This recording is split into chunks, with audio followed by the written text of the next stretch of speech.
would Mickey think? I'm just obsessed with you. Hey folks, how's it going? Today we're talking about Runaway Brain, a Disney animated short that Disney tries to hide. That's right, they don't want you to know about this one. They self-censored it. Try to hide the evidence, keep it away, put this way back in the Disney vault. And not because of reasons of why you think they would. Some World War II propaganda, drug depictions, or sexism, or things that are kind of in that old school realm of problematic. But I be done seeing about everything when I see an elephant fly. I'm sorry, Jim Crow from Dumbo. I don't even know why you're here. How are you actually a character? But Disney here hated Runaway Brain because it was inconsistent with the Disney corporate brand of Mickey Mouse. You see, he's a good boy, not a bad boy. Definitely not a monster salivating at Minnie Mouse with her bikini. I'm dead serious, that's in the short. It's weird because Mickey's everyman persona has been a staple of the brand since the late 1920s, so for over a decade. But by the 1990s, he's been watered down to essentially having no personality whatsoever. I'm Mickey Mouse, haha, I'm a Boy Scout, I'm a company corporate mascot, I'm happy. He's become more of an icon for the Disney brand itself.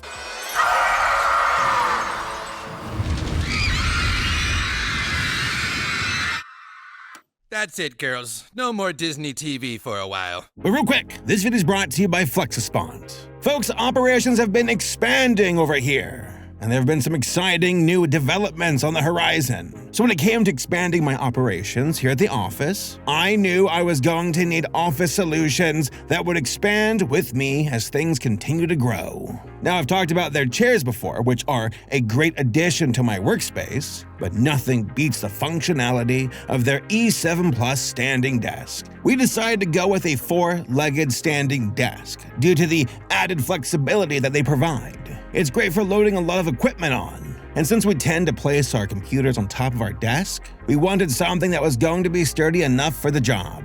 These legs are made out of automotive-grade steel, so they hold up substantially better than most cheaper alternatives that you can find online, especially those of questionable quality. Yeah, you know who you are. These desks can take up to 540 pounds of weight. So if you need a desk that can get the job done, then rest assured that the E7 Plus can accommodate most needs. The E7 Plus is equipped with a control panel that harbors up to 4 memory settings, making it easy for multiple user preferences. It's coupled with a USB port, so you can charge your phone or plug in any other USB-powered device. Folks, I'm fat. So choosing a desk meant that it had to suit my height. I'm a big boy after all. 2-stage leg desks are usually not suitable for people of heights over 5'10". I'm 6 feet tall. I'm tall guy.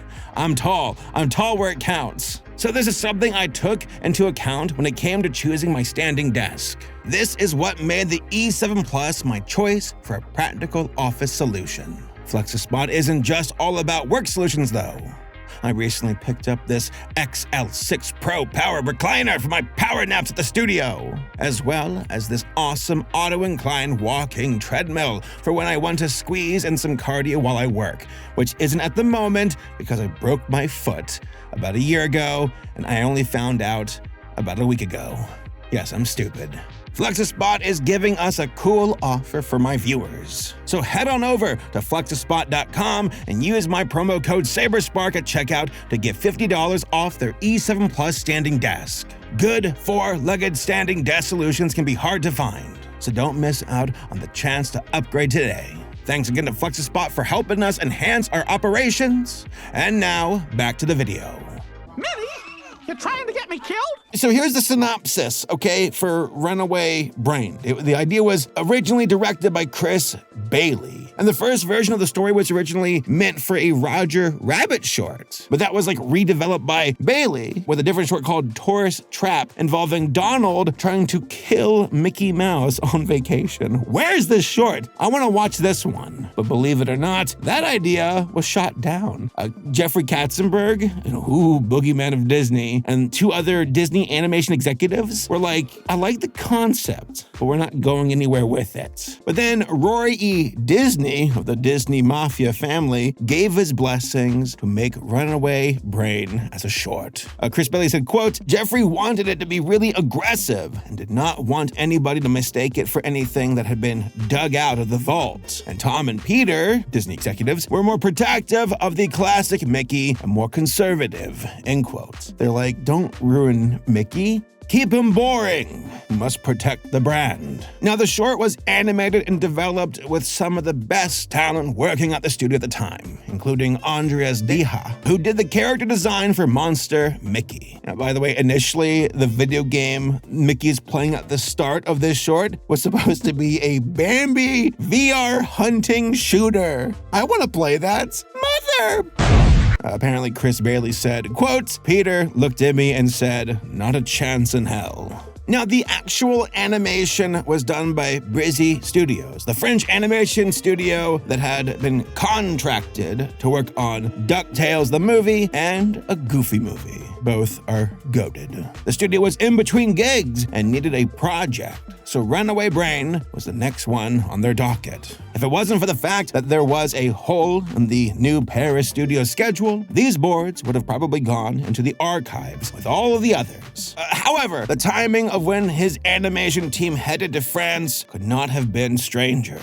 On April 3rd, 1994, then president of Disney, Frank Wells, died in a helicopter accident during a skiing trip. It's like really shook up the entire company. And in the aftermath of his passing, there was a ton of infighting between Eisner and Katzenberg, as Jeffrey Katzenberg was vying to become the new president of the company, but Eisner outranked Katzenberg and did not promote him to the role. And it's a little complicated, but basically Roy E. Disney had stated, quote, if you make him the president, I will start a proxy fight, meaning he would involve the shareholders to determine the new president instead. Everything was like really messy, with Katzenberg taking Disney to court due to the disagreements about a severance settlement. And then Katzenberg ended up leaving the company entirely on August 25th, 1994. And then he was off to go make DreamWorks. Make Shrek, make some money. Now, the reason that this is important is because Katzenberg was the biggest advocate behind Runaway Brain.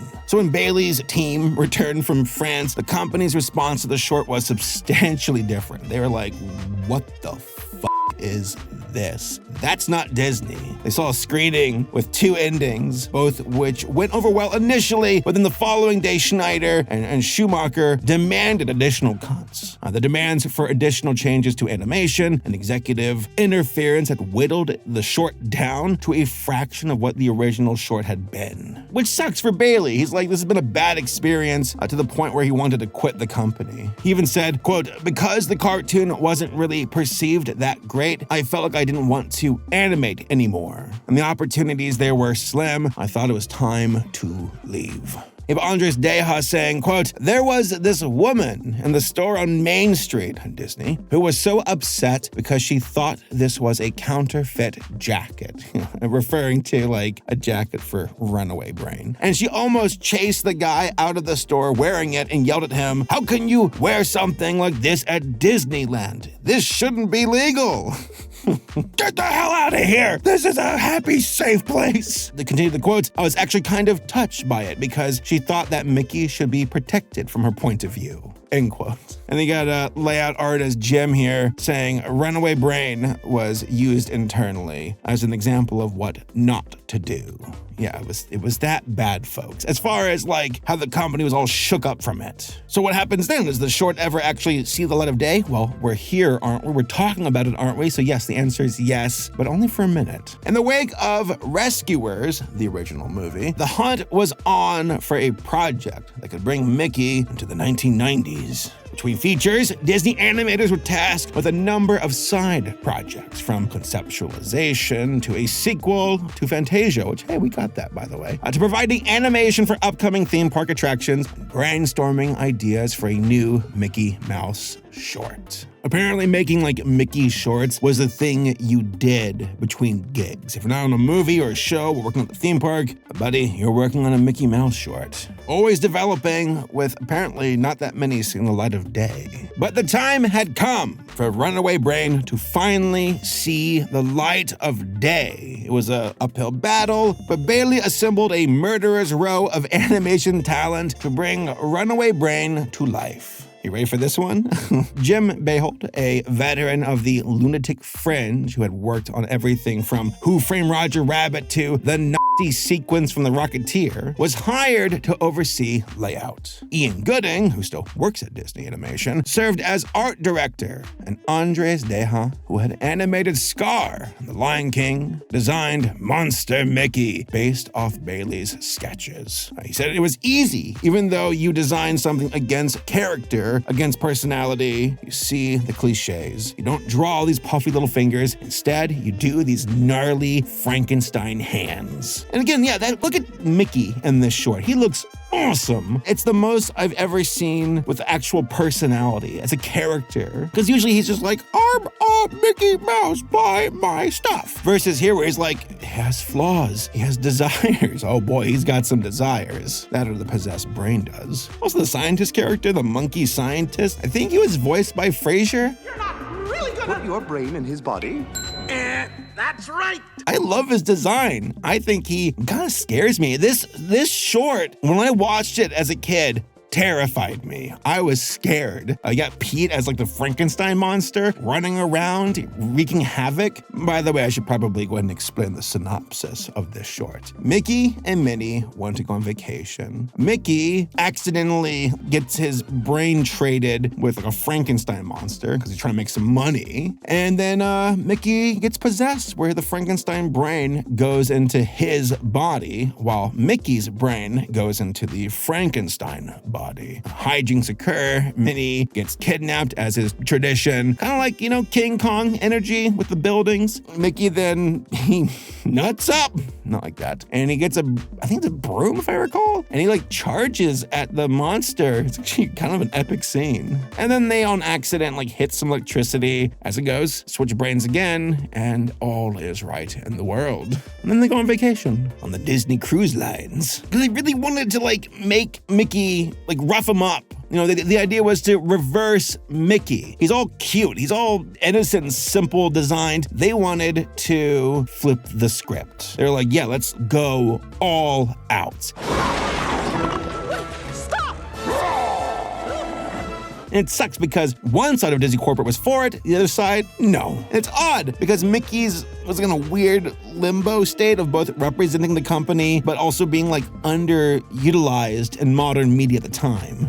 A former Nike marketing executive was hired to help revitalize Mickey's image. Quote, Andy Mooney, the chairman of Disney's Consumer Products Unit, was determined to free the mouse, bucking a conservative corporate culture, reluctant to tamper with the company's signature image, hand-drawn by Walt Disney himself. This is our swoosh. That's what they said. This is our swoosh. Mickey has always been cool, said Dennis Green, vice president for apparel at Disney Consumer Products, who also came from Nike. He said, quote, it's just the way he has been represented hasn't always been cool. So you can really see at the time, during the 90s, there was this internal conflict of like, what do we do with Mickey? Does this mess with his success branding, or do we get dangerous with it? Avant-garde? I don't know. What do we do? Because he went from like the Mickey Mouse Club to like those like 1950 cartoons from like The Simple Things to Mickey's Christmas Carol in 1983, which it's cute, but like when you see Mickey Mouse in a Christmas Carol, like, man, you are the softest, most bland character ever. Sure, you fit a certain bill as far as tone goes, but you're boring. Donald's cooler, Goofy's cooler. That's why I hang out with them in Kingdom Hearts. But then in 1995, Runaway Brain made its debut and marked Mickey's return to animation shorts for the first time in multiple years. I was here for it. I loved it. It terrified me, but it was good. And I think a lot of folks feel the same way. It's one of those weird things where it's like, that was good. Where'd it go? Where can I watch this? Daily Motion. Like for comparison, when it comes to like the trio, the trifecta as it goes for like Disney cartoon iconic characters, as far as like, the company, Mickey, I'm saying, Donald, Goofy. Goofy had 49 shorts. Donald had 20 23. This is from like 1940 to 1983 at the time. Mickey had 6. Barely any. This was the attempt to bring Mickey back into the public consciousness because I was getting bored with him as Bob Cratchit with Scrooge McDuck. That's boring. It sucks. I mean, there's also the Prince and the Pauper, which is, that's fun too. But again, he's still kind of like, there's a little bit of personality there. We can do better. And boy, did it come with Runaway Brain. Hey, Julius! Let her go. So overall, the folks who made this short loved it. They're like, we had the opportunity to play with a corporate symbol and not have him be lame, and scruff him up and give him teeth and have some fun without tarnishing the image. Meanwhile, corporate was like, what the hell did you just do? We don't want this. We don't like this. There was even shots to the original short that were removed with like Mickey drooling, and then there was a changed ending. Something about how, like, I guess there were kids who were like really scared of it. I was one of them, but I also loved it. Ultimately, Disney saw this short as a misfire. Unfortunately for Bailey, the guy behind Runaway Brain, he was able to get a job with Kevin Smith afterwards and worked on the short-lived series animated show Clerks, if you remember that. He was able to get a job because Kevin Smith really dug or liked Runaway Brain. But yeah, overall, it was kind of like a bit of a schism where there were fans who loved it, fans who didn't like it. Disney corporate, though, they wussed out and they pulled it from public consciousness by censoring it and banning the cartoon, repressing it from being shown ever again. It was like the most love and attention and creativeness ever really given to Mickey in a long time at that time. And then Disney was like, no, never mind. Keep him boring, please. That's our corporate image and he must be holy. So overall, I would say that Runaway Brain is like a really interesting story in its production more than anything. The short's also a lot of fun. Go check it out. It's so different. You feel like, so this is what Mickey Mouse could be if Disney had a bit more of a backbone. And the French animators brought their A game. Very fluid, fun, creative animation. And to see such a sterile character such as Mickey get love, get creative, get crazy with it was refreshing and awesome to me. But Disney itself as a company is like, no, branding will forever be more important than a short that could potentially hazard the sanctity of our company. So yeah, those are my overall thoughts about Runaway Brain. It's a very interesting story. Again, check out the short if you have not. For the folks who might have watched it as a kid, hey, tell me down below in the comments. I'm curious to see what your trauma was. For folks who have not seen it, go check it out. Post your thoughts down in the comments below, and I will see you all next time. Oh, Minnie, put that bathing suit away. You're too innocent as well. Not till we're on the boat.